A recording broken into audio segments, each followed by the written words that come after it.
Good evening. It is very moving to stand here because 15 years ago we were here also. And many of the people we were with are not with us anymore.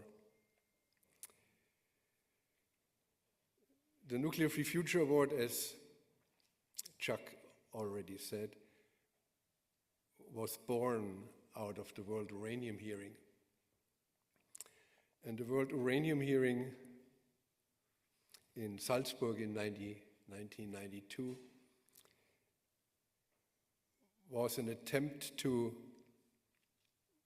invite people from all continents who are affected by nuclear technology. We did not focus on catastrophes. We focused on everyday life.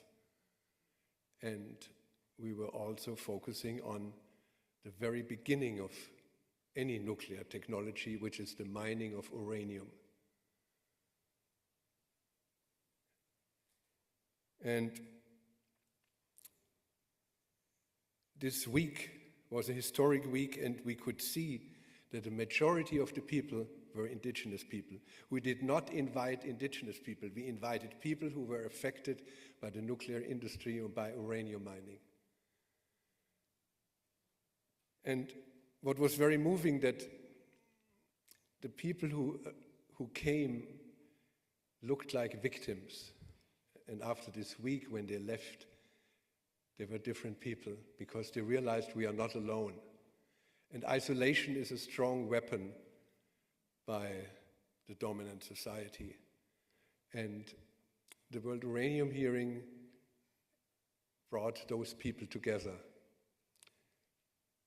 And the bringing together, we realized, has to continue, and that's why the award is a traveling award. It goes all over around the world. It's not every year at the same time, at the same place. We have been to St. Petersburg, we have been to India, we have been to South Africa, and most of the time we are invited. And the message is always the one from the World Uranium Hearing, that uranium has to stay in the ground.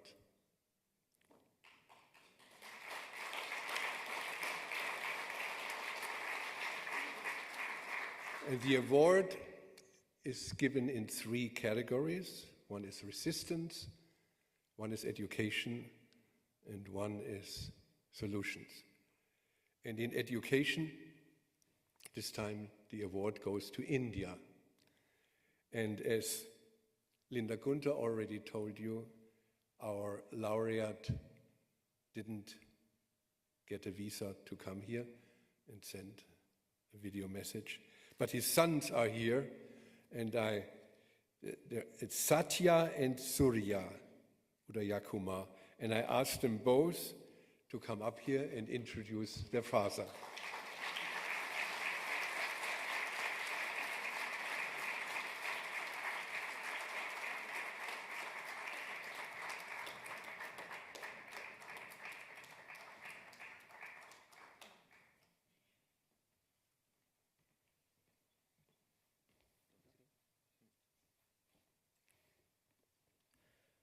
So my name is Satya, and this is my brother Surya. And we are really fortunate to come here on behalf of my dad. And I really want to thank you guys for presenting this award for my dad. And since he couldn't make it, we are here to receive the award on his behalf. And I would like to share a few words about the protest.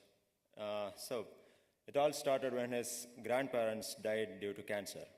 And so he started researching about the causes of cancer, and he found out that radiation was one of them. So he just tried to educate people through campaigns and rallies and protests. And after a few years, the protests began. And during that protest, he was like 3 years from our house. He used to protest in that village where we could only see him for like once in a month. Even that would be like we would be going through boats as the roads were blocked by the police. Yeah, so we usually go by boats, and we are really, I was like 12 or 10 at that time, and my mom used to take care of us and the family. So, we didn't like know much as we were kids, but only thing I cared about is like playing with my friends and fishing with the people in the boat in the village. But now looking back, I'm just amazed that the unity and the strength of the people who stood together, and I'm really like honored to be the son of my dad, that he's a great leader and he led the whole protest and led the whole village and the whole people together. And thank you for recognizing him and his work and presenting this award. And I'm also really thankful for the people here who protest and strive for a nuclear-free future. Thank you.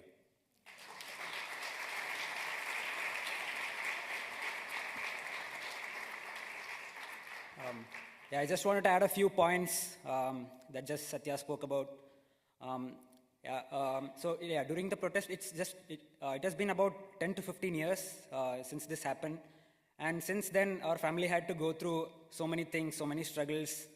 We just couldn't live a normal life. For example, just like how we said, my mom had to take care of our family and things by herself. We were just too young. She had to take care of the family and also her work. And also, both of my parents' passports were blocked. So for the last 10-15 years, they haven't stepped out of India. And it has been a really bad experience for us. To add to that, their bank accounts were freezed. And they were having a hard time making online transactions and stuff. And also, but yeah, all of this is inevitable when you're fighting for a cause, and somebody had to stand up to make this happen. So yeah, I'm really proud of, again, both of us are really proud of what our dad has done, what he has sacrificed. And also, this was not just about him. It was about all the villagers, the fishermen. They also had so much to sacrifice. They went through police humiliation, and then they also went through court cases and stuff. So yeah, this was all a collective effort, and I'm once again truly blessed to be here and collecting this award on behalf of our dad. Thank you so much.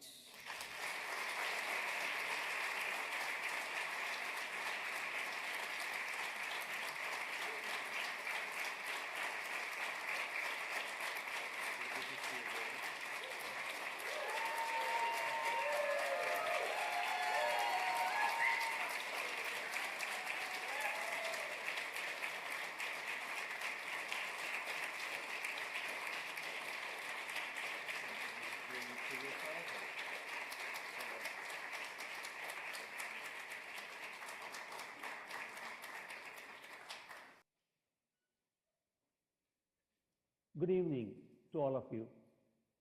I am extremely happy and immensely grateful that the Nuclear Free Future Award family, that includes Beyond Nuclear, International Physicians for the Prevention of Nuclear War, and the International Jury, have chosen me and our struggle for the 2025 Nuclear Free Future Award in the resistance category.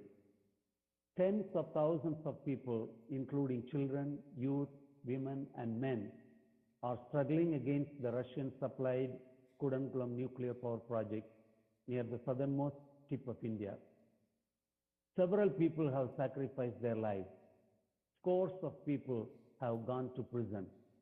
So many of us have braved police harassment, state surveillance, court cases, property losses, income deprivation, and umpteen number of various difficulties.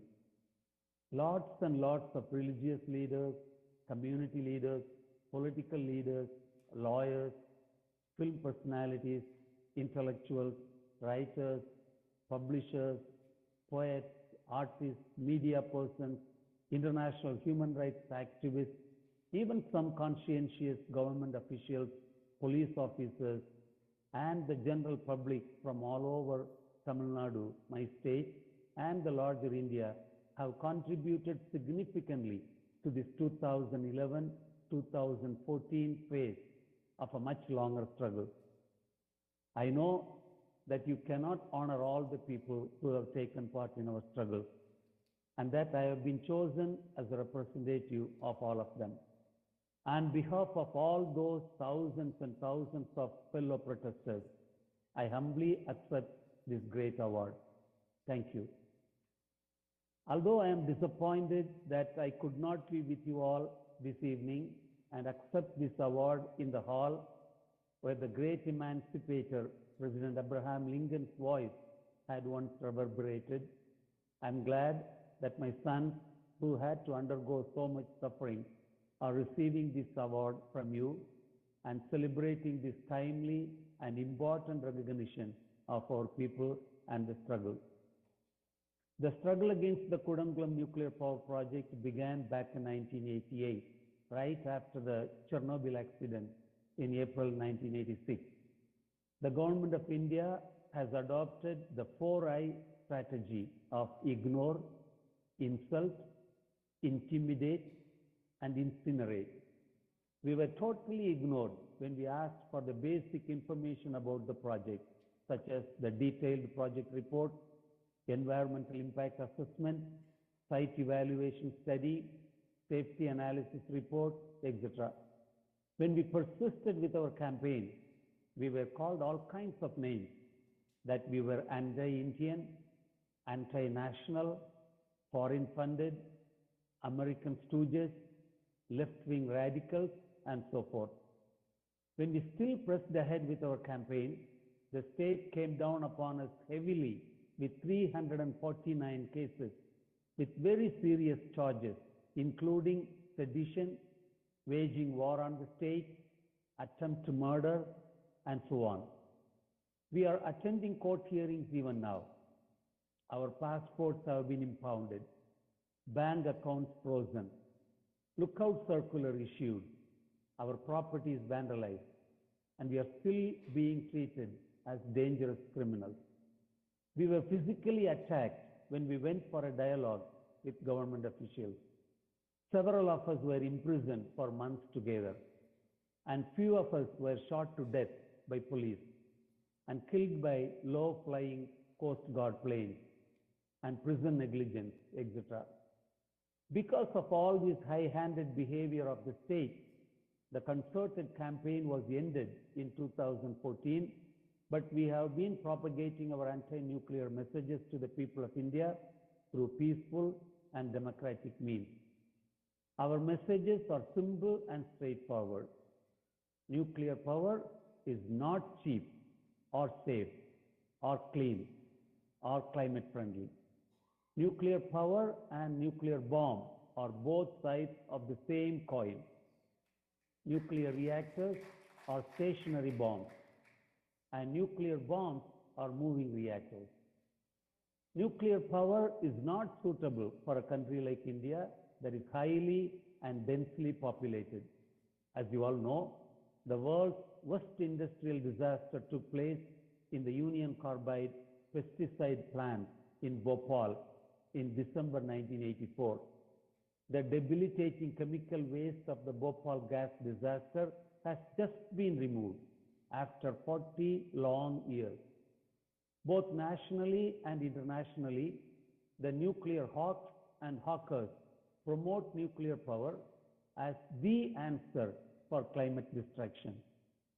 But consider the amount of carbon emitting power that is used for uranium mining, milling, reactor construction, with thousands of tons of steel and cement over 20 to 30 years of construction, reactor operation for 40 to 60 years, decommissioning, waste management, and so forth. Can anyone honestly claim that nuclear power is the answer for climate destruction? Even if it was, can poisoned earth be the answer for polluted air? How are we going to deal with the dangerous nuclear waste for next 48,000 years? Nuclearism is part and parcel of profiteering globalism. The India-US nuclear deal is not about India's energy security or national security or safeguarding India's growth and development. This deal is a naked corporate business deal, which will bring humongous profits to a few corporate houses. Similarly, the nuclear deal that India has signed with Russia, France, Kazakhstan, Namibia, Argentina, and others will bring profits and prosperity to these countries' corporate houses, but will result in disaster and destruction for the poor in India. Yes, desire for profit, power, and prominence drives the nuclear industry. On the other hand, it is hate, fear, anger, and recklessness that fuel this very industry. Some countries' revision of nuclear doctrines, refusal to extend nuclear arms treaties, rising weapons counts, continuing uranium enrichment, constant testing, actual threat to use nuclear bombs, and several wars around the world poised to reach a nuclear threshold foretell the precarious situation of our global society today. Yes, nuclearism and fascism are interrelated. Fascism is the ideology behind nuclearism, and nuclearism is the penultimate expression of fascism.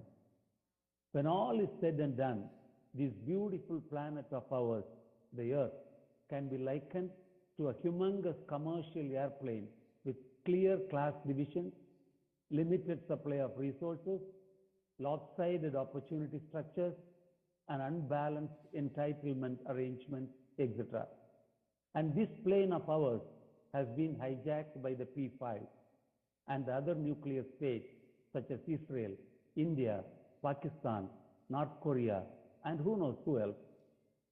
The great poet Robert Frost had predicted back in 1920, some say the world will end in fire, some say in ice. From what I have tasted of desire, I hold with those who favor fire. But if it had to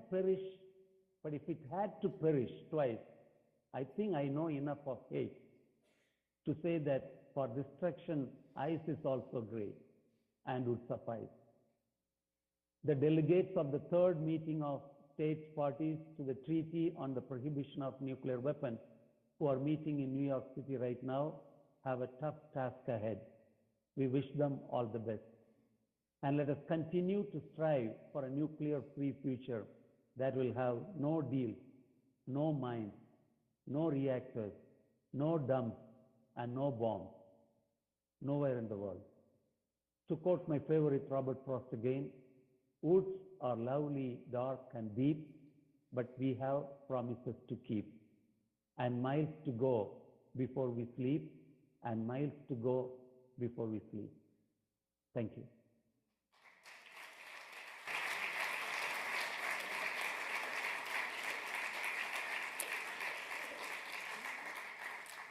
He donated his award money to the movement, and the price is $5,000, and this is the money we raise every time we hand out an award. We are not a foundation with money, and we think it's very important that the money which is given out comes from all the people. And besides the money awards, we have also honorary awards. There are people who worked all their life for a nuclear-free world. And then there are people who are not with us anymore, and one of them is Klee Benally. He was an activist of the Navajo nation, the Diné nation, and he will be introduced now by Petush Gilbert from Acoma Pueblo, and Leona Morgan from the Diné Nation, two activists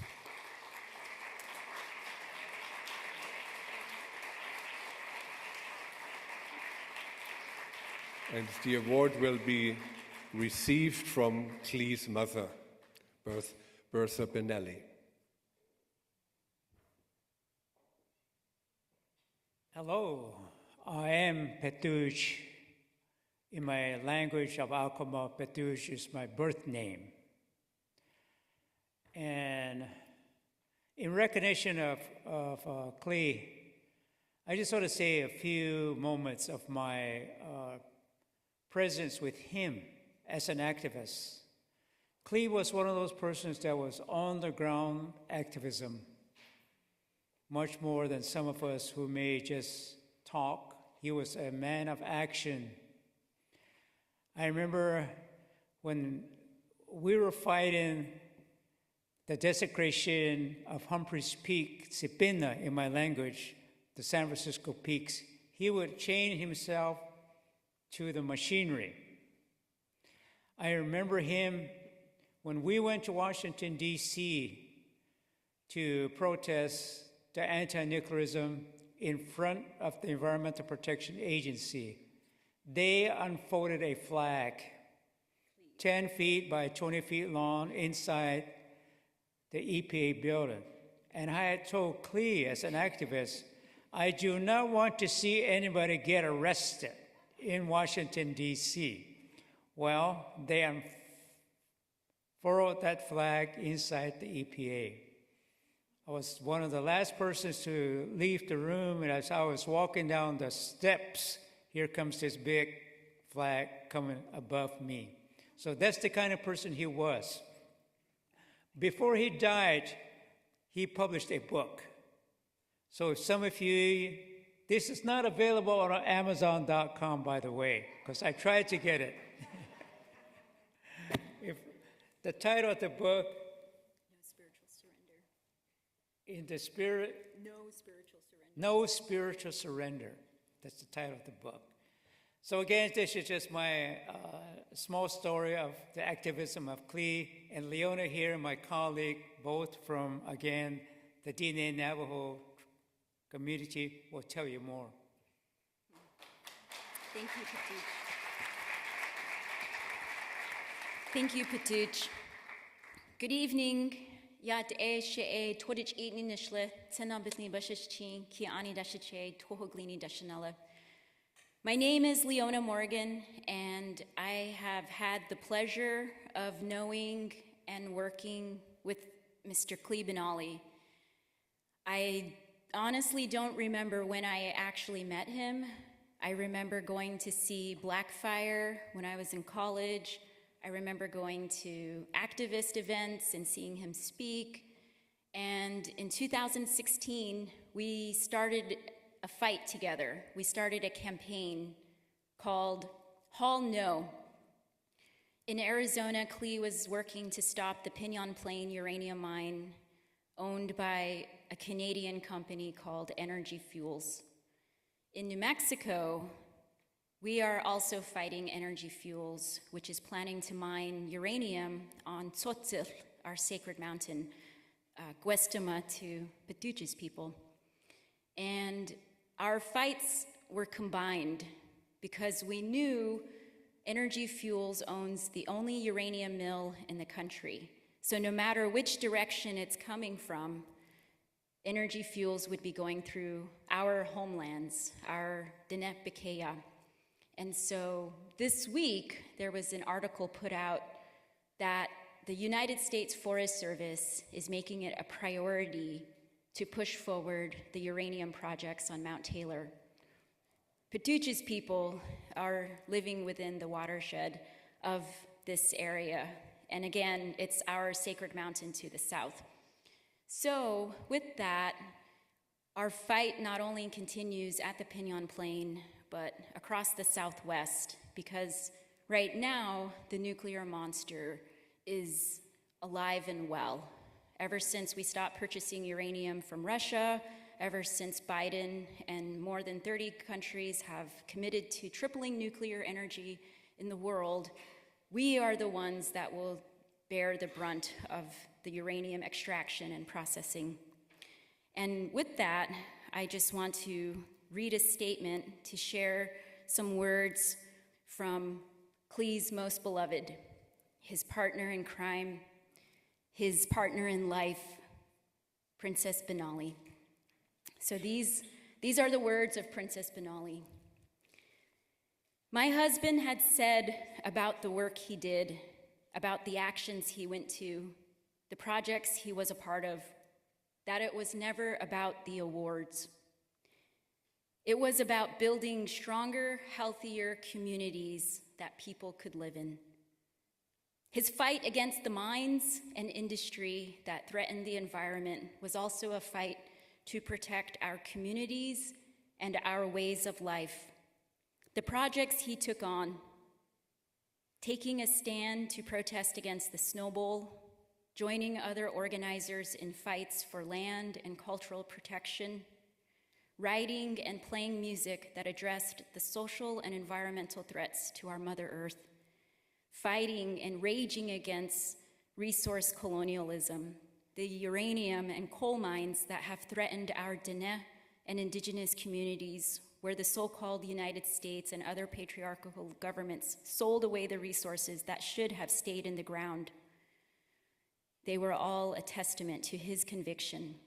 And all the creative work he did, his music, his writing, his graphic arts, mixed media artistry, filmmaking, and game development, all of those projects were creative ways to express his frustration and anger at those entities that would try to strip away our languages, our cultural practices, our resources, our homelands, and the health and well-being of our communities. His creativity was a way to spread information and awareness, to get people to learn and engage. And when necessary, he would put down his guitar and step in front of that machinery to stop the desecration of our sacred places, of our Mother Earth. This award is another point of recognition for the incredible work that he did in his life. And to that I say, Ahiahat. Ahiahat for those who continue to do the hard work of organizing, planning, preparing, and the actions of protecting our communities against the devastating effects of nuclear colonialism. Ahiahat. The work you do may be difficult, but it is vital. This event also recognizes your efforts and celebrates your achievements thus far. In Klee Benally's song, Song of the Sun, he wrote about empire and mines, destruction and genocide, ending the song asking what had been done to right these wrongs. He answers his own question through his song, Matter of Action, stating, how much can we pretend that we're not complicit in our silence? How much longer until these times get so desperate? It's a matter of action. Time for action. The work that has been done by my husband was a matter of action. The work that continues to be done and has yet to be done is a matter of action. With that, these are the words of Princess Benally. And with that, I will repeat, it is time for action. Everyone here who is fighting the nuclear monster, we know the times right now are indeed very desperate. All of us here, if we just look around the room, we're often preaching to the choir. And as someone working on this fight, like Patuch said, Klee did his work, working on the ground. And right now, we're fighting this very real monster. We have people out there on the haul route. Right now, the mine that we were fighting, it started only 10 days after Klee passed. And then the transport started. It was paused and restarted. And our communities are scared. We have Dene people out there, indigenous people all over the world But with our fight, where we're at, our communities are scared. And here we are standing in New York City, and you all have agency to help us. I don't know where, all of you are coming from different places, and so I know the governor of New York is pushing for SMRs. The Corporation Commission in Arizona is pushing for SMRs. Everywhere we're looking, they're pushing for more nuclear energy and more nuclear weapons. And me, personally, I also get scared, because when we look around the room, it's the same people we see all the time. And so I just want to repeat, it is time for action. All of us need to take inspiration from Klee and be that light to inspire others to fight. Because this is not a fight that we can win in a matter of months. It's not just a simple campaign. Radioactive waste is a forever fight, and we need to address it as such. And so I ask each of you, as we go home and continue our important work, that all of us take some kind of action, that we use Klee's inspiration to be creative and bring other people to the fight, especially the next generations. We need to have younger people here filling these seats. We need the room to be full. And that's what I'm asking all of you tonight, as we're celebrating the life of our friend, our relative. For me, Shayaj, we need to take that and go home, and I hope the next time I see all of you, you're bringing along with you some young person, some new people to get involved, because we cannot fight this monster alone. Yeah.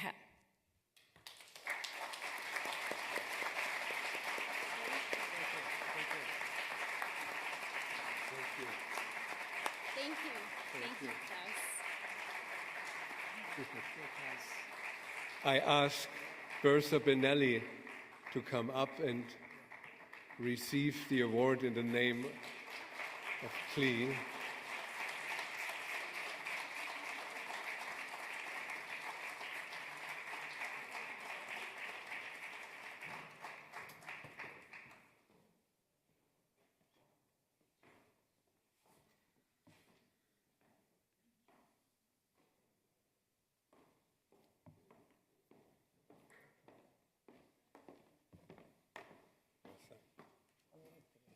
Yes. Bertha brought her guitar and will sing a song for us.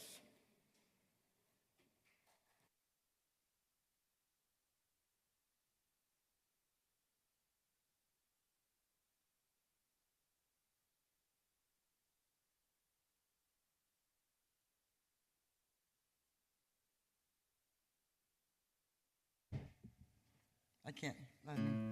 Hello. It's really good to be back in Lenape land. My children were performing right across the street here at the Continental, at Coney Island High, at Joe's Pub. I haven't been here in a long time. It's all gone. Joey Ramone Place is here now. Many things. When Klee was 13, when I was 13, I actually grew up in Greenwich Village a very long time ago. Moved to Arizona, married a Navajo. Well, that was a long story. But when Klee was 13, I taught him this song. I learned this song when I was 13. It hasn't changed. And I thought it would be appropriate. So if you know it, you can sing it. The sheep's in the meadow, the cow's in the corn. Now's the time for a child to be born. He'll cry for the moon, he'll laugh at the sun. If he's a boy, he'll carry a gun. Sang the crow on the cradle sang the crow on the cradle. Now if it should be that your baby's a girl, never you mind that her hair doesn't curl, with rings on her fingers and bells on her toes, and a bomber above her wherever she goes, sang the crow on the cradle, sang the crow on the cradle. Hush-a-bye, little one, the black and the white. Somebody's baby is born for a fight. Hush-a-bye, little one, the white and the black. Somebody's baby is not coming back. No nukes, sang the crow on the cradle, sang the crow on the cradle. Your mother and father, they'll scrape and they'll save, build you a coffin and dig you a grave. Hush-a-bye, little one, why do you weep? We've got a toy that'll put you to sleep. No nukes, sang the crow on the cradle.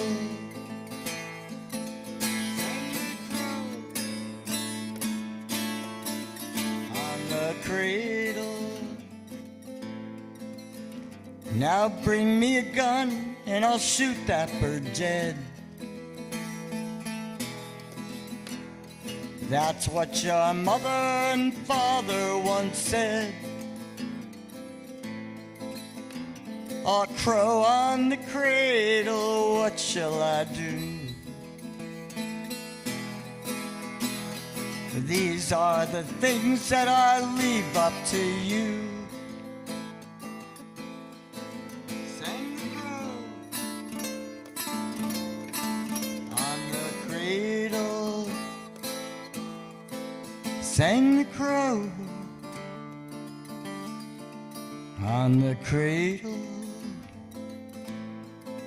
sang the crow on the cradle.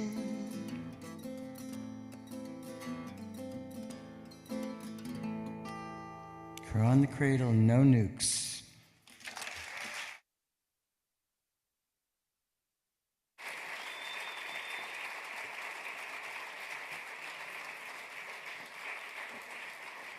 I'll give a talk.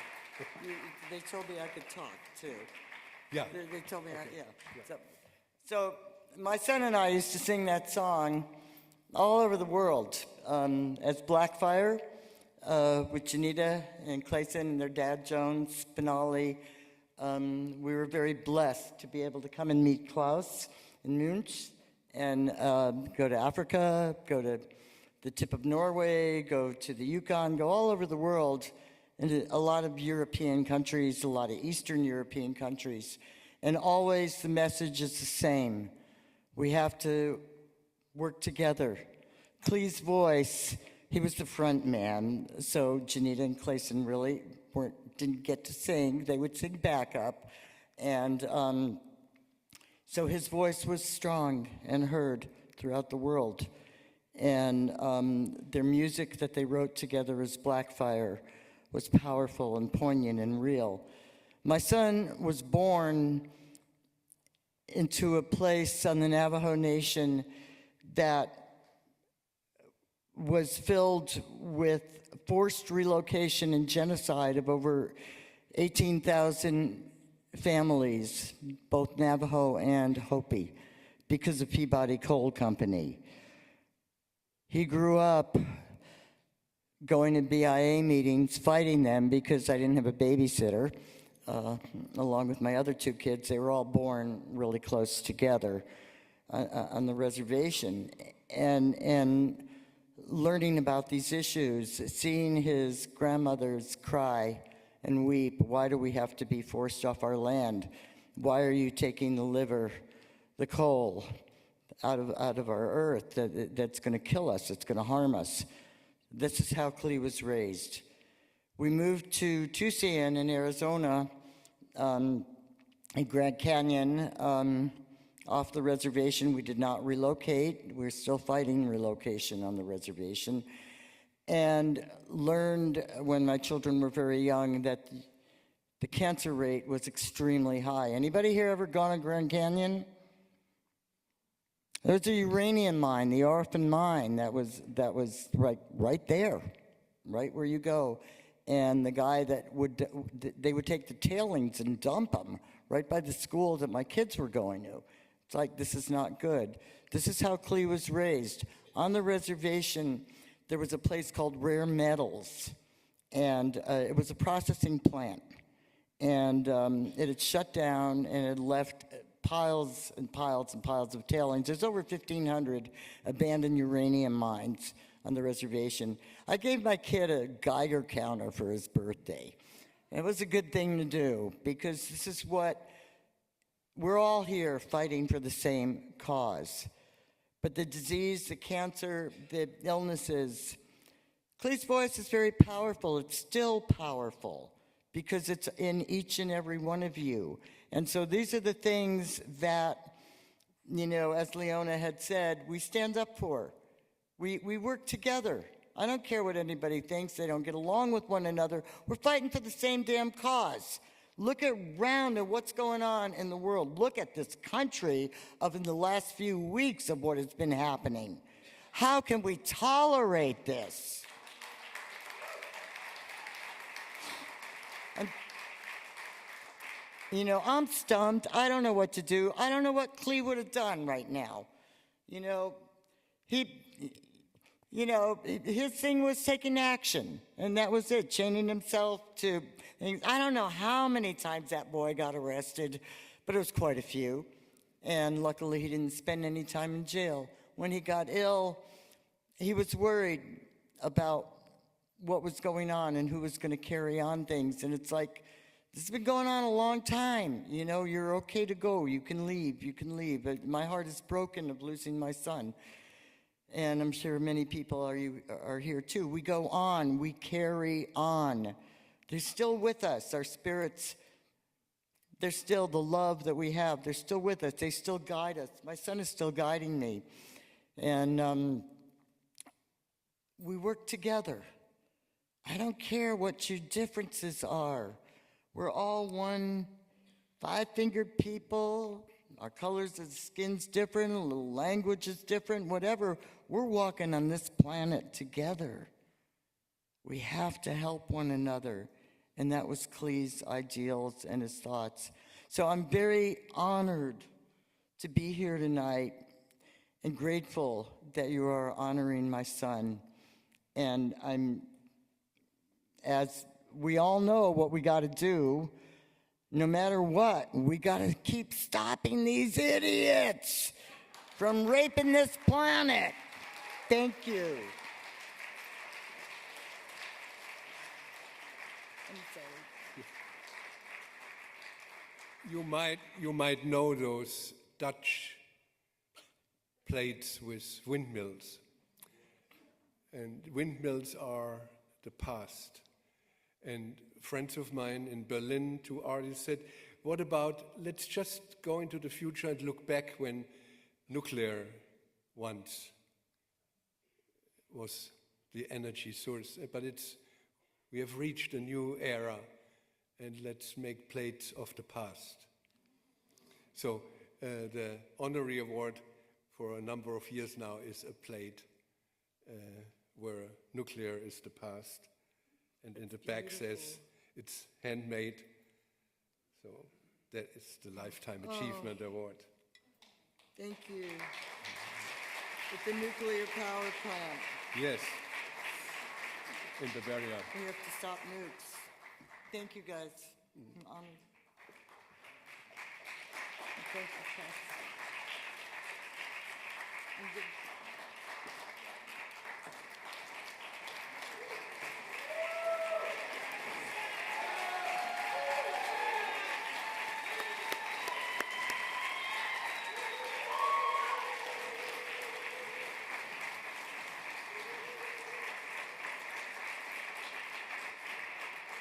I would like to thank our sponsors.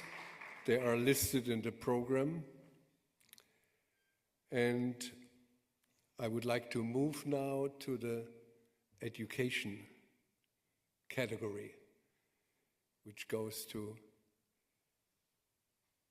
Marcia, Gomes, and Norbert Suchanek. She's from Brazil and he is from Germany. And in 2006, I attended a conference on Navajo land. It was called the World Uranium Summit. And the last day we were sitting in a circle and everybody had to say, what do you take home from this conference and what can you do? And an indigenous activist from Washington State said, we have to outlaw uranium mining. And that's what we are doing. And then there was one guy from Germany, and he said, well, when I return to Rio de Janeiro, I will start an uranium film festival. And we all thought this is a good idea.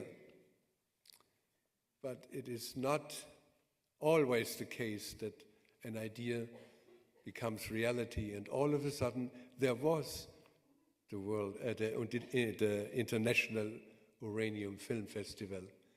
And it now has a solid place in the world of film festivals. And I ask Marcia and Norbert now to come up. And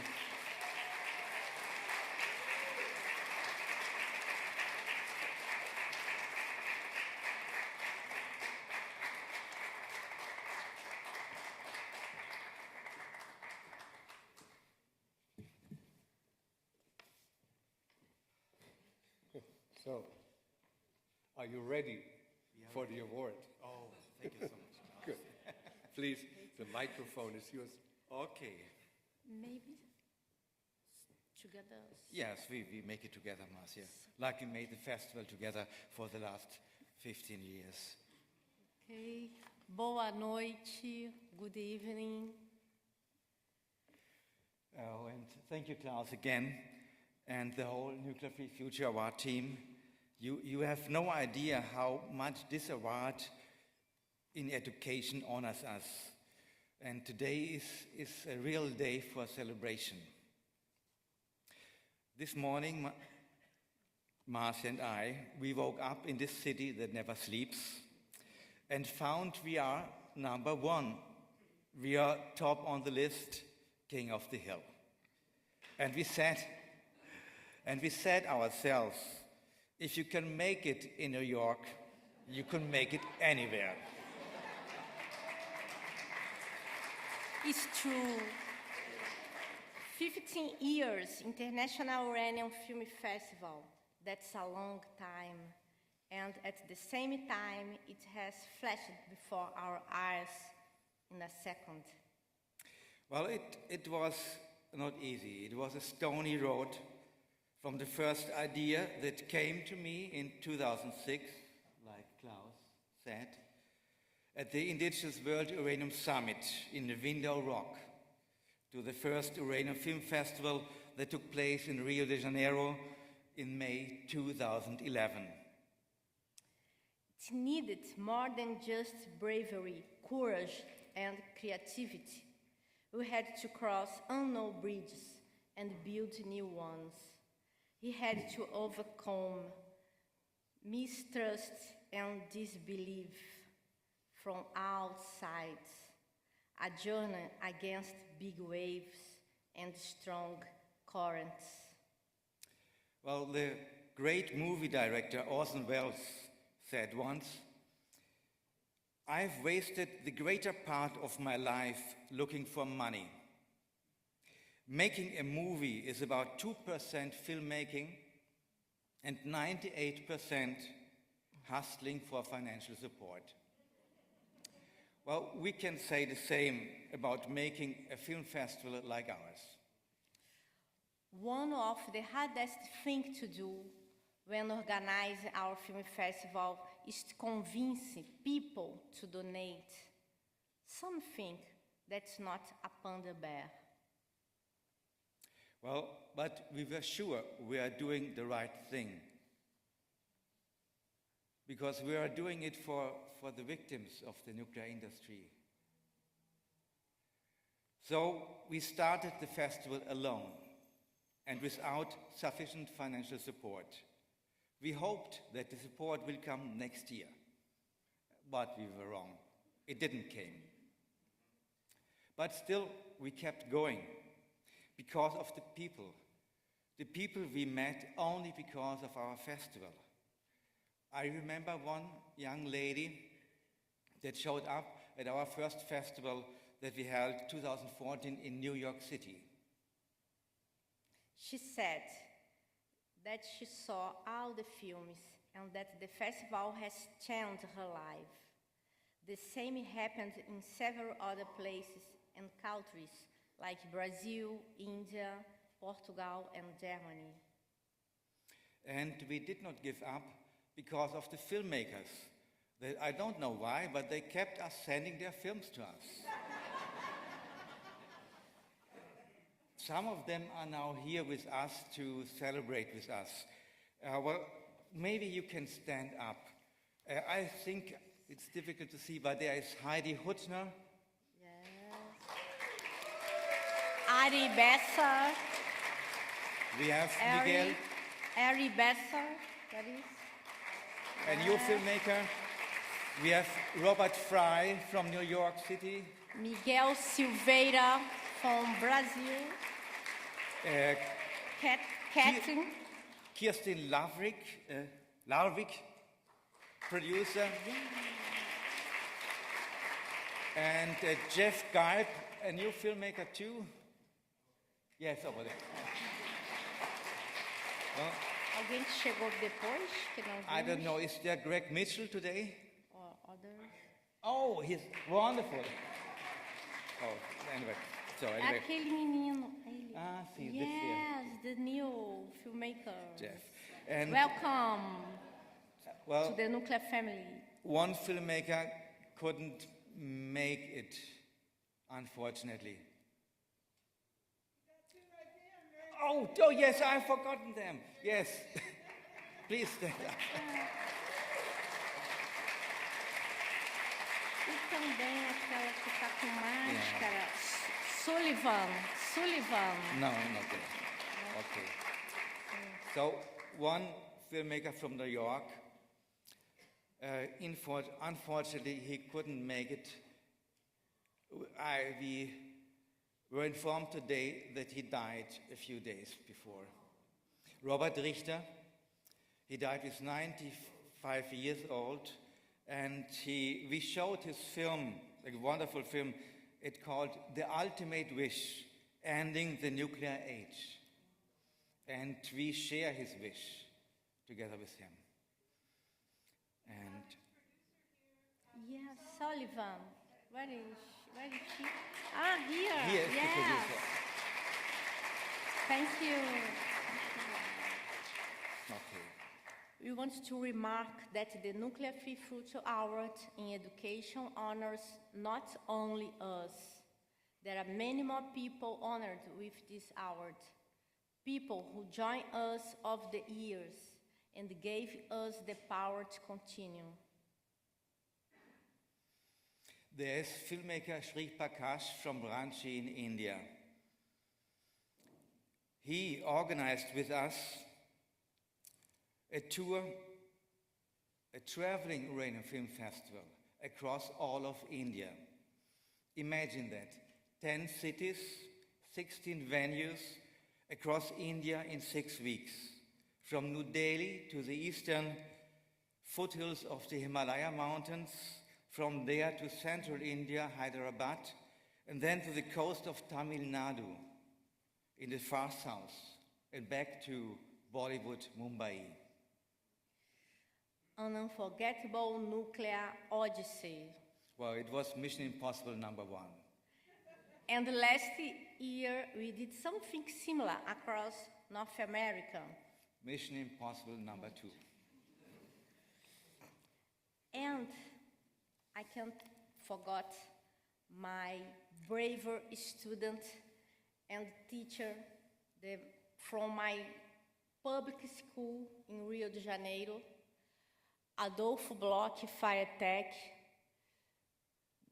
Since the beginning, they believe in this idea and together with us, help us as volunteer during the festival. At this moment, look, this moment are big carnival in Rio, and we have students work and do the translator for the new film for the next edition in Rio. Because all the films we receive from around the globe, we have the obligation to translate them into Portuguese. And you know, when a student is translating a film from English into Portuguese, a film like about uranium mining, he's learning the stuff. Yeah. And so, and of course it helps us to keep the costs low, because translation is...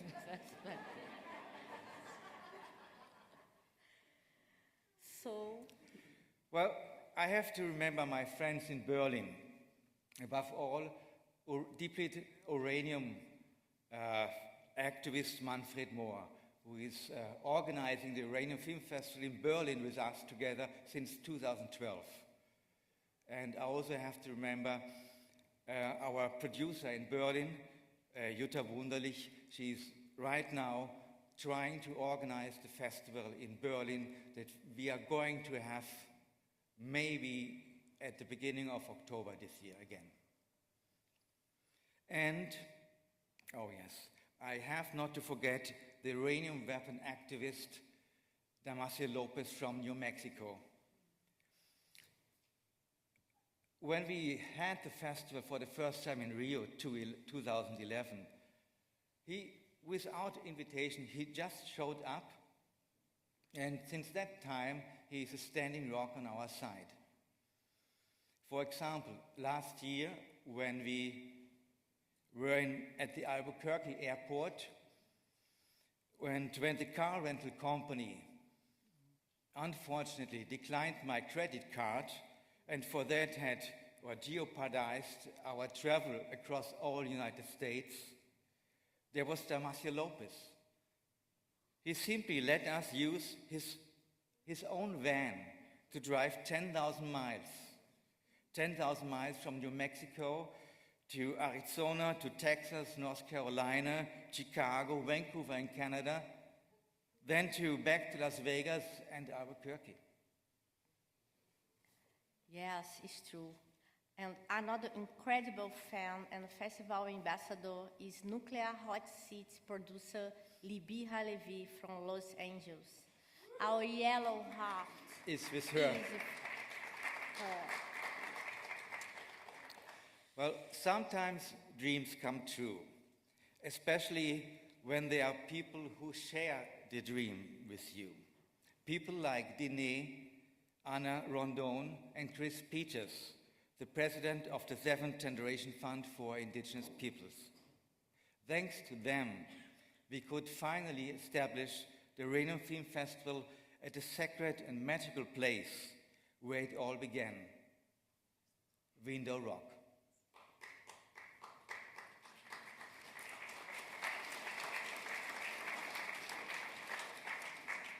right now, at the moment, Anna and we together, we are trying to organize the next Uranium Film Festival in Winter Rock. It's scheduled for the first weeks of November, and you are all invited to come. And as always, it will happen at the Navajo Nation Museum. Yes. And you have to remember Klee Benally, who made for us the design of this t-shirt.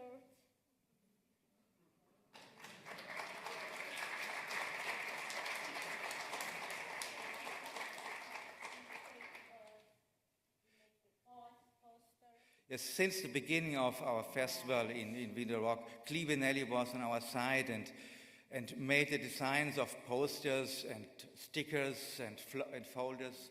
And this is his last great work. Yes, and he organized the Uranium Film Festival in Flagstaff. Too, with him. Yes. Well, something else now. Yes, we are pretty sure some of you watched the Oscar 2 days ago. Maybe not everybody knows it, but the Uranium Film Festival Award and the trophy given to the best filmmakers, they were nicknamed Yellow Oscar for the first 5 years of our festival. But, well, 2016, out of the blue, we received a letter from the Academy of Motion Picture Arts and Sciences in Hollywood. Well, and of course, I became very nervous. Well, it was a simple letter, 5 pages, written something about, well, the improper use of the Oscar brand at the award ceremony called Yellow Oscar Award. And, well, they just said, well, if you continue to use the name Yellow Oscar, well, we are going to fine you. So, the point is, that's as proof that we are on the top. If you can make it in New York, you know, you can make it anywhere. Okay, so start spreading the news. You have received the Nuclear Future Award for Education. Yes, thank you all. Thank you all. Thank you very much. Thank you all.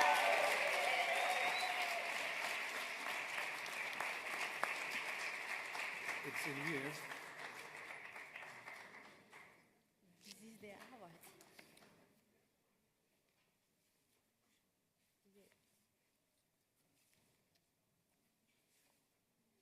Okay. We have to show it.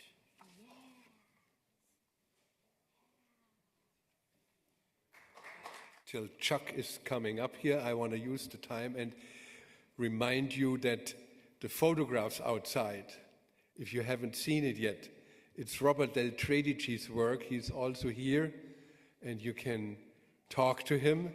He is the founder also of the Atomic Photographers Guild. Over 20 photographers from around the world are a member and documenting the nuclear era.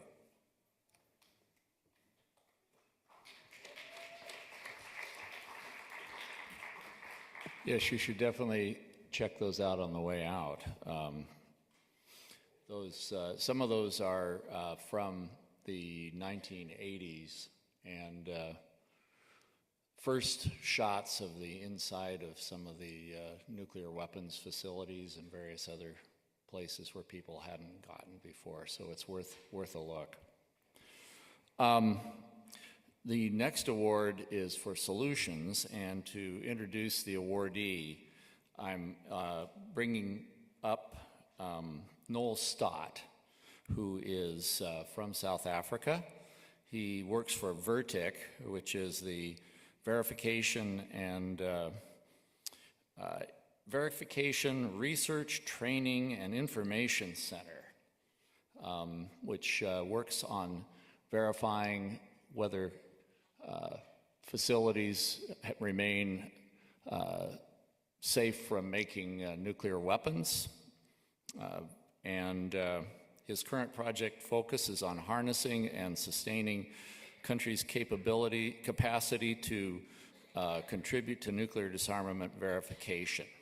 The project aims to support long-term capacity building and education and to help foster a new generation of nuclear experts in regions in the global south by developing a network of research and innovation hubs that will contribute to NDV nationally, regionally, and internationally. And he's been there since November of 2016, but he's been working in this field previously with the Institute for Security Studies in the Pretoria area from April 2002 until he took this job with Vertic.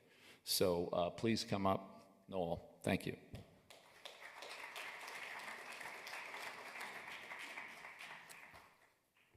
Thank you, colleagues. I want to say comrades, but I think nowadays we don't use that term too often. It's a great pleasure to be present during the awarding of this award to Edwick. But perhaps I should say a few words about myself to provide some context as to why it's a pleasure to be here tonight. I have not been to Zimbabwe, from where Edwick hails from, for a couple of years now.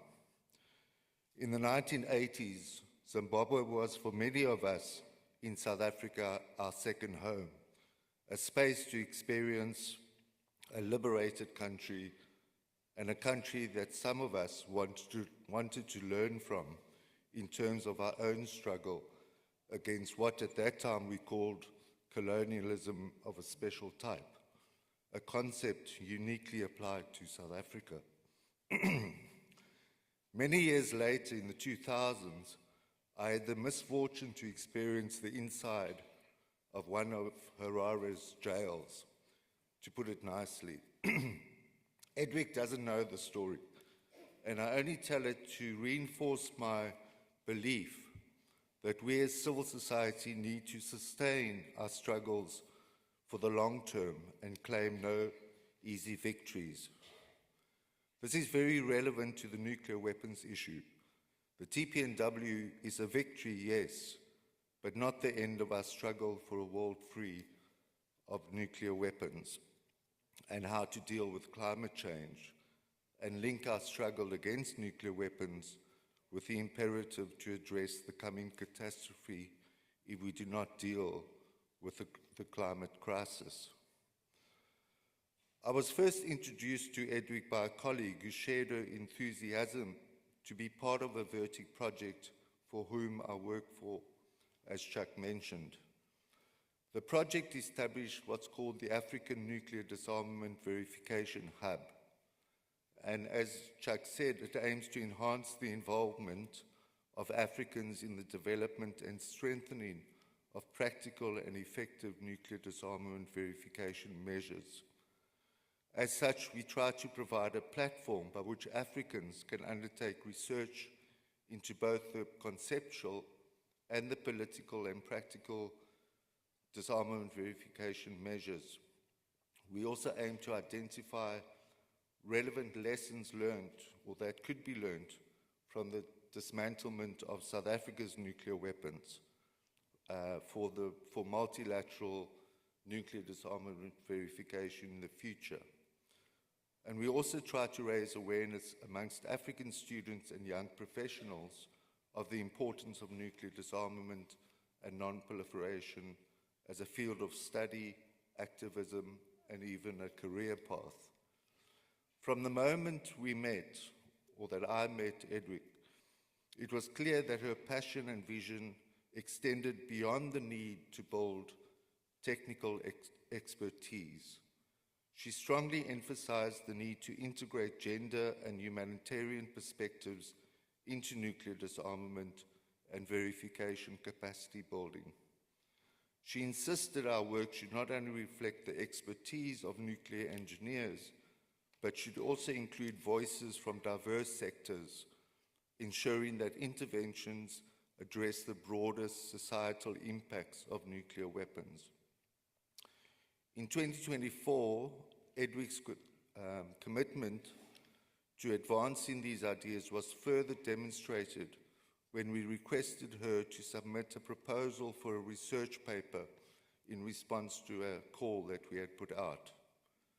She chose to focus on the critical issue of the low representation of African women in nuclear disarmament discussions and policy processes. The main objective of her study was to investigate the factors that contribute to the low representation of women from the African continent in these debates and initiatives.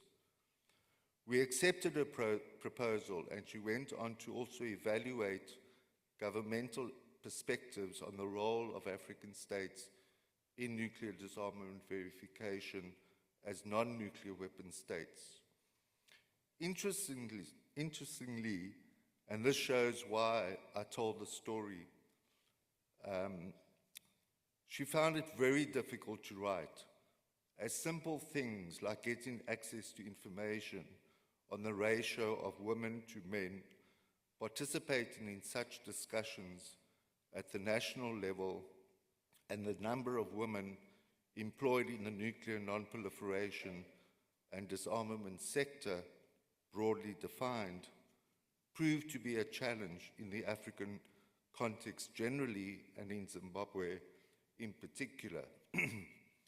Even this information is deemed sensitive, and according to officials, such disclosure may violate secrecy laws. This was further exacerbated by nuclear non-proliferation and disarmament being viewed as the domain of states alone, and something best left to politicians and military personnel. So we need to recognize the different contexts in which our emerging experts operate in. Nevertheless, Edwick was invited to present her completed paper in Brazil in September last year, where her voice and her message resonated deeply with the Global South community present there. This is just one of many instances where Edwick's dedication to the cause of nuclear disarmament has been evident. Her work is both a testament to her intellectual rigor and her unwavering commitment to creating a world free from the threat of nuclear weapons. It is a privilege to witness her efforts being recognized today. Edwick, congratulations, and thank you for your inspiring work in making a nuclear world or a nuclear-free world a distinct reality in the future. Thank you.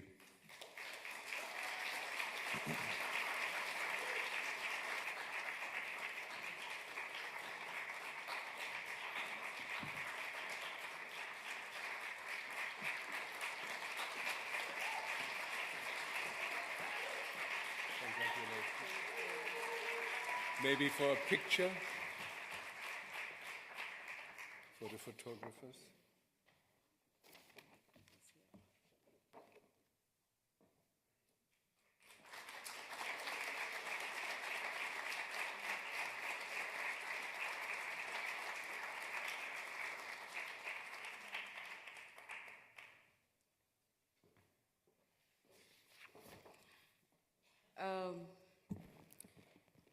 Distinguished guests, esteemed colleagues and friends, I stand before you here today, humbled and immensely grateful to accept this award in solution category for the work that I have done in nuclear disarmament. This recognition is not just a reflection of my individual efforts, but it represents the collective strength of many incredible women and allies who have walked the path with me. Just like what Noel was saying, he's also part of the allies that have been walking this path with me. I grew up in a small mining community, and I also spent most of my formative years in rural areas. I directly experienced the daily struggles that young girls face in accessing the basic needs such as education, clean water, healthcare, and sanitation. I remember walking very long distances to school, to the clinic, and to fetch water, and I was as little as 5 years old. Those early experiences ignited a deep understanding of the urgent need for sustainable development. And that shaped my commitment to advocating for a world where no woman, no child, and no community is left behind. As I moved my life forward, my education and my experiences led to encounter individuals who expanded my horizons and introduced me to platforms like WILF, where I finally felt like home and a true sense of belonging. It was there that I found a space for my voice and a community of like-minded individuals who shared my passion for change. I will forever be grateful to WILF for offering me a platform to speak out, to challenge the status quo, and to be part of something that was greater than myself. In 2018, I began my journey in disarmament, recognizing the deep connection that is there between disarmament, climate crisis, militarism, and the devastating impacts of nuclear weapons. Initially discussing nuclear disarmament within my circles in Africa, in our grassroots communities, it was very difficult because so many times my colleagues would be brushing me off to say that we don't have nuclear weapons, so these are not issues that we are supposed to be talking about, despite the fact that our forefathers actually took the lead in the 1962 when they actually started advocating against nuclear weapons. But this knowledge was not very common within our communities and within the spaces that I was engaging in. It is through these experiences that I thought that there is need to do more research, not just research, but research that speak to our realities as African communities, and research that would make my colleagues really understand that nuclear disarmament is a subject that we can also relate to as Africans and a subject that we are also supposed to be fighting against. I also owe a great deal to the networks that I'm part of that have been playing very pivotal roles in my advocacy journey. ICANN, Vertic, BASIC, and the African Women Leaders Network. Through these networks, I've managed to be visible, I've managed to share the work that I'm doing, and they've also given me the support to actually amplify my voices. Not only that, I would also like to thank my government, and a government official is here also present to support me. I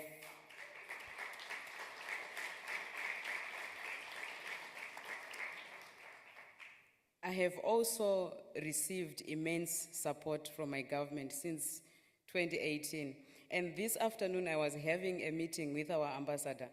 The first time when I saw him, I said, "Your face looks familiar. Where have you met?" He said, "I was in Geneva." And guess what? We met in 2019 in Geneva during the disarmament meetings. And he was quick to recall, to say that, "Oh, this should have been one of the disarmament meetings that you have been engaging with." So there's nothing that one can be more proud of, to have a government that is supportive for the cause that we are fighting for. And also taking note that as Africa, we are a nuclear-free zone. And as we go forward, having our government supporting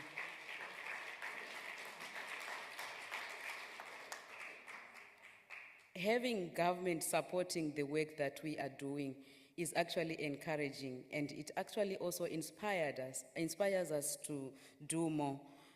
Coming back to this award is not just for me, but I feel it belongs to every woman who is working tirelessly in the field of disarmament, in the field of climate change, and to every advocate who's also standing up for a safer and more peaceful world. And we also have a lot of individuals that are actually working towards making this world a safer and peaceful place. This is also a symbol of collaboration for shared strength and power that comes when we unite for a common cause. And I also dedicate this award to my family, my husband, my daughters, and my son. This work is very demanding. This work is very challenging. You're supposed to be constantly traveling. If I'm not on these international platforms, I will be working in our rural communities.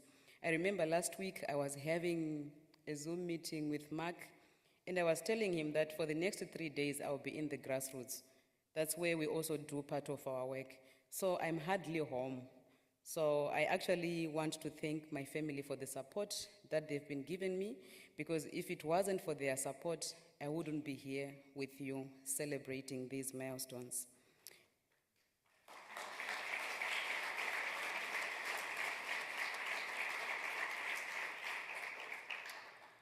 And finally, to everyone that is in the room and beyond who shares the vision of a world that is free from nuclear threats, thank you so much for your commitment to this cause.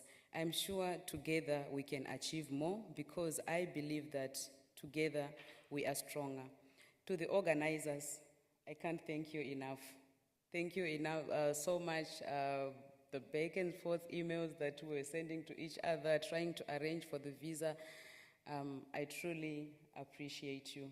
Thank you so much. And as I was sitting down just following the proceedings, I feel this is a good cause, and it's something that we should continue carrying forward. Nothing feels close to my heart, like just knowing that there's someone out there who has been following what you have been doing, and actually come to the realization that we should appreciate what this person is doing. So it's not just for me, but I know that in the following years there are going to be more people that will be identifying and just appreciating their work. Thank you so much.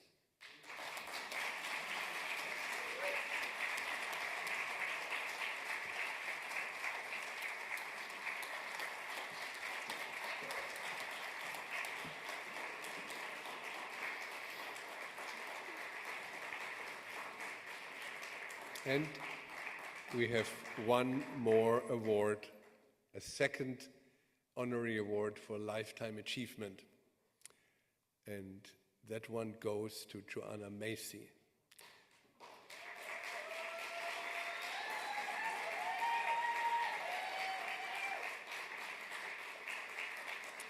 And I'm so happy to ask Kathleen Sullivan to tell us more about Joanna.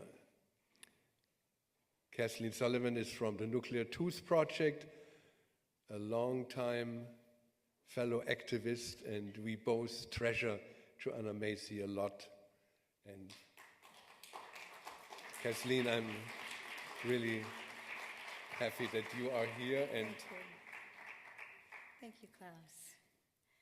Thank you everyone for this tremendous evening to celebrate so many extraordinary people, and to celebrate everybody in this room who's giving their life energy for this work.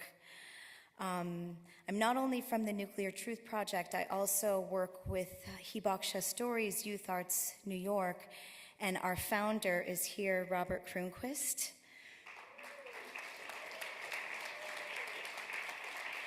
And like so many miracles in my life, I was introduced to Robert by Joanna, and that was 25 years ago, and we started the Francis Underhill Macy, that's Joanna's husband, Francis Underhill Macy Hibaksha Stories Project some 10 years ago. And through that project, we brought more than 100 atomic bomb survivors to some 50,000 New York City high school students so they could learn the firsthand witness of what happened in Hiroshima and Nagasaki. So just a few words about this extraordinary woman, and I'd just like to start by saying, as we're in this great hall at the Cooper Union, here in New York City, Many, many beautiful things happen in New York, and many, many terrible things happen in New York. One of the beautiful things that happened in this city is that this is where Joanna Macy grew up. She may have been born in LA, but at the age of 2, her family moved to Manhattan, where she lived on the Upper East Side and went to the Lycée Français for her high school. And when Joanna was a teenager, little did she know that the issue that would be the through line through her 95 years, through her decades of activism, would begin here, and that is the birthplace of the Manhattan Project. It was in New York City that the door to the nuclear age first opened. At 270 Broadway were the first offices of the Manhattan Project. On Staten Island in the Archer Daniel Midland's warehouse, 3/4 of the uranium that was used in the world's first nuclear weapons were stored. And the Army Corps of Engineers has started their remediation on that last November. Beautiful things happen and terrible things happen, but Joanna's work in this field started many decades ago and culminated in her book, Despair and Personal Power in the Nuclear Age. This book would lay the groundwork for her work, which she now calls the work that reconnects. She is a root teacher of that work, where we allow ourselves to feel our feelings and move through in order to engage our activism and our vision to turn from a industrial growth society to a life-sustaining society in what Joanna calls the Great Turning, which is what we're in now. And in this work, she works around a spiral. So I'd just like to briefly mention those stops in the spiral of the work that reconnects. And the first part is always to start with gratitude. So Joanna wanted to say thank you to my brother Klaus, full of gratitude for Klaus, who is a man I love from a land that I love. And this wouldn't be a Joanna Macy award giving if we didn't do one thing that was interactive. So I'd just like to ask people here to say the names, and we can do it all at the same time, like a big popcorn, of who we're grateful for in this work that we share. So I'd also say Frances Macy, who was another recipient of the Nuclear Free Futures Award, and just take a minute to say their names. Bayard Rustin, Dr. King, Bob Del Tredici, Judith Moling, Winona LaDuke, and all of you, all of your names. And from the gratitude, we move to the place of feeling pain for our world, because it's through our identification with that which hurts that we can lean into our work for the world. And our work is also in seeing with new and ancient eyes and drawing on the visionary indigenous wisdom and the creative ways that are being a part of the Great Turning. And of course, going forth into the world, into the work, to live for future generations and draw on their inspiration as well. Along with the work that reconnects, Joanna was also a creator with her husband, Frances Macy, of the nuclear guardianship concept, which holds that we cannot just bury or dump radioactive waste into the ground. It's something that needs to be guarded, it needs to be tended, It needs to be in a monitored, retrievable configuration so that we can pass that to the next generation. Because we're talking about poisons, what Joanna calls the poison fire, that lasts for hundreds of thousands of years. So we need to be stewards of that and shepherds of that into the future, to watch, to care for, and pass that responsibility on. And this is also where Joanna's concept of deep time comes from. Another great person in our work, Sister Rosalie Bartel, would talk about how the future ones are with us in our ovum and sperm. The future ones are already here in the room with us and in the whole seed-bearing universe. So we can draw on their inspiration, because even though they're not alive today, as Joanna says, we can do this work for them, and they're out there rooting for us because we have that power of being alive today. So I was able to talk to Joanna this morning, and she asked me to deliver this message, which she is just so honored to be able to receive this award. So this morning, this is what Joanna had to say. Dear friends, dear fellow honorees, dear Klaus, it is such an honor for me to receive this award. Thinking of you all this evening in the Great Hall at Cooper Union, let's take a solemn moment of experiencing our togetherness and what we share. We share the beauty and huge weight of what we can do since the discovery of the splitting of the atom, of how we can induce utter destruction instantaneously. Together, we are summoned to the weight of this destructive capacity, that something's new for us, that is something that was new for us as a species. We had a lot of things in common before, but now it's that we can bring everything to a sudden collapse, and that invites us to have a new kind of relationship and a new kind of shared commitment to take on the weight of responsibility, to wake up in every moment. And it's not just terrifying, it's also beautiful, because we see each other with this wisdom that we have brought, that we have something enormous to do. Together, we have brought the world to the danger of blowing up, but together we can also now discover how quickly we can act to protect everything in our care for this terrible technology. So we can keep that in mind when we see each other, that we share this weight, we share this responsibility and instant action. We need to grow that now, and I know this is possible because look at our laureates this evening and all the previous honorees who have given their lives to the abolition of nuclear weapons, the abolition of nuclear power, to the responsible care of radioactive waste, and to remediate the sacrifice zones created across our precious planet.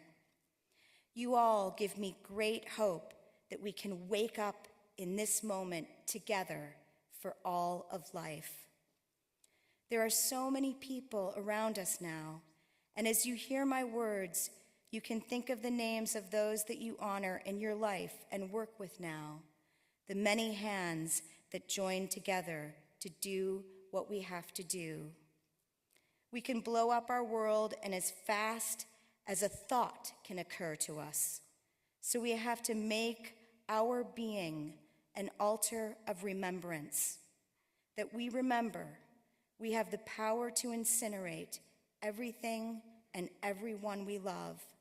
So we're going to grow our power to honor and serve our world and serve each other, so that that ultimate destruction, that omnicide, will never happen. Deep bows of gratitude to you all. Joanna.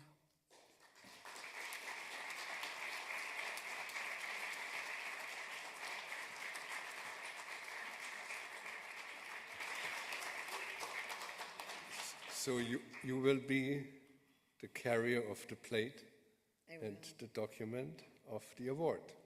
Thank you, Klaus.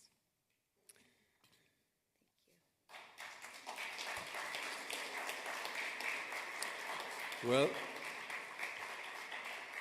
a great evening comes to an end, and I would like to thank Cooper Union, especially Christine Sarkisson, and, well, many thanks. I mean, working on such a project is a work which fills you with gratitude, because it's all the time an example of collaboration, and collaboration is a very satisfying experience. May I ask our players on stage again? Oh, I spoke to the sky.